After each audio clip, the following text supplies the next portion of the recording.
darah dari vagina yang terjadi dari dampak siklus bulanan.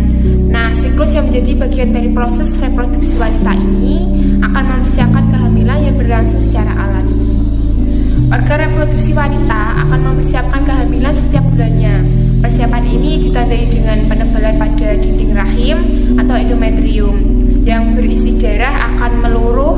Nah, jika darah itu meluruh dan tidak terjadi kehamilan, inilah yang kemudian akan dikenal dengan menstruasi itu sendiri. Nah, selanjutnya itu ada siklus-siklus menstruasi. Siklus menstruasi terbagi menjadi 4. Yang pertama yaitu fase menstruasi. Fase menstruasi ini ditandai dengan luruhnya endometrium atau dinding rahim yang berisi pembuluh darah atau cairan lendir. Fase ini dimulai sejak hari pertama menstruasi sampai hari ke-4 sampai bisa juga ke-6. Nah, yang kedua yaitu fase folikuler. Memasuki fase folikuler, ovarium akan membentuk folikel yang berisi sel telur yang belum matang. Nah, folikel ini akan tumbuh dan merangsang penebalan pada dinding rahim. Fase ini terjadi sekitar 11 sampai 27 hari, bergantung pada siklus untuk setiap wanita itu sendiri karena berbeda-beda.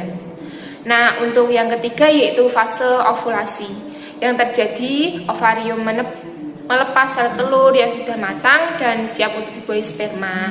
Di bagian saluran indung telur akan tetapi tidak terjadi pembuahan, sel telur itu akan melebur dalam waktu 24 jam setelah fase ovulasi itu sendiri. Fase ini biasanya terjadi di hari ke-14 siklus menstruasi atau masa kesuburan gitu.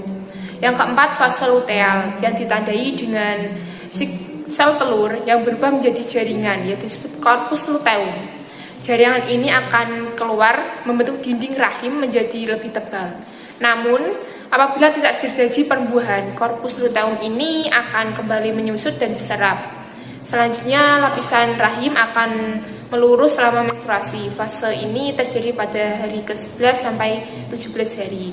Normalnya siklus menstruasi perempuan yaitu 21 sampai 35 dengan menstruasi 3 sampai 7 hari. Nah, selanjutnya kita akan membahas tanda-tanda gejala yang kerap muncul ketika menstruasi. Masa pramenstruasi yang pertama ada sakit kepala, nyeri pada payudara, muncul jerawat, perut terasa kembung, suasana hati mudah berubah atau mood swing gitu, terus mengalami perubahan terhadap gairah seksual. Untuk tanda dan gejala yang kerap dirasakan pada fase menstruasi antara lain nyeri pada perut, terasa seperti ditekan di bagian perut, terasa nyeri pada bagian pinggul, punggung, dan paha bagian dalam, serta sakit kepala, mual, dan diare. Menstruasi juga biasanya ada gangguan-gangguannya. Yang pertama, amenorea, kondisi di mana seorang wanita itu tidak mengalami haid. Amenorea ada 2 macam, yaitu primer dan sekunder. Yang primer itu kondisi wanita belum haid sama sekali hingga usia 16 tahun.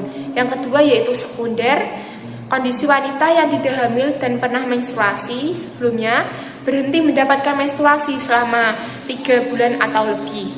Yang ketiga, selanjutnya dismoner atau kram perut saat menstruasi yang ditandai dengan gejala perut kembung, diare, mual, sakit kepala, tubuh lemah, lesu, dan tidak bertenaga.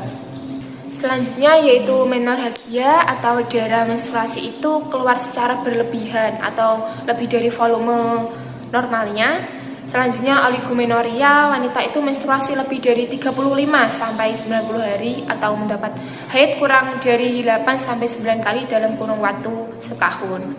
Polimenoria, siklus haid lebih pendek dari normal yaitu kurang dari 21 hari yang ditandai kurang lebih sama atau lebih dari normal. Nah, untuk selanjutnya penanganan untuk gangguan menstruasi itu kita dapat melakukan beberapa macam. Yang pertama, berendam air hangat dengan menempelkan air hangat pada bagian abdomen. Hal tersebut dapat bertujuan untuk mengurangi nyeri dan kram akibat haid. Yang kedua, berolahraga dapat mengurangi nyeri haid.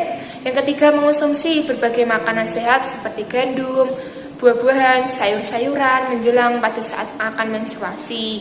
Selanjutnya yaitu hindari konsumsi makanan yang berlemak dan bersantan, dan batasi konsumsi gula, kafein, alkohol, dan memperbanyak air putih supaya tidak dehidrasi. Nah, sekian video edukasi tentang menstruasi yang dapat saya sampaikan.